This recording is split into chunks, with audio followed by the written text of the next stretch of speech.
রাজবাড়ীতে সাবেক এমপি কাজী কেরামত আলীকে জামিন না মঞ্জুর করে কারাগারে প্রেরণ। বাড়ি থেকে সোহাগ রানার প্রতিবেদনে বিস্তারিত।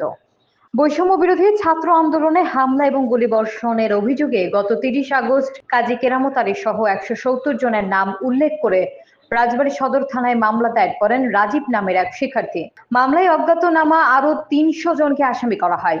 এ মামলায় রোববার রাতে কাজী কেরামত আলীকে রাজধানীর মহাখালী এলাকা থেকে গ্রেফতার করে ঢাকা মহানগর গোয়েন্দা ডিবি।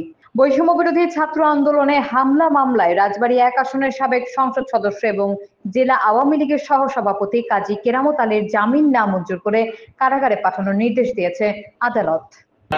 রাজবাড়ী জিআর হলো ৩৩২/২০২৪, এটার ঘটনার তারিখ হলো ১৮/৭/২৪।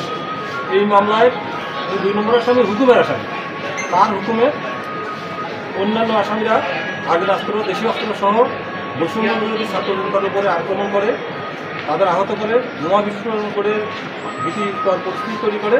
এই মামলায় তার বিরুদ্ধে সুনির্দিষ্টভাবে অভিযোগ আছে। এই কারণে তাকে রাজবাড়ী সদর আমলি আদালত তার জামিন আবেদন নামঞ্জুর করেছে।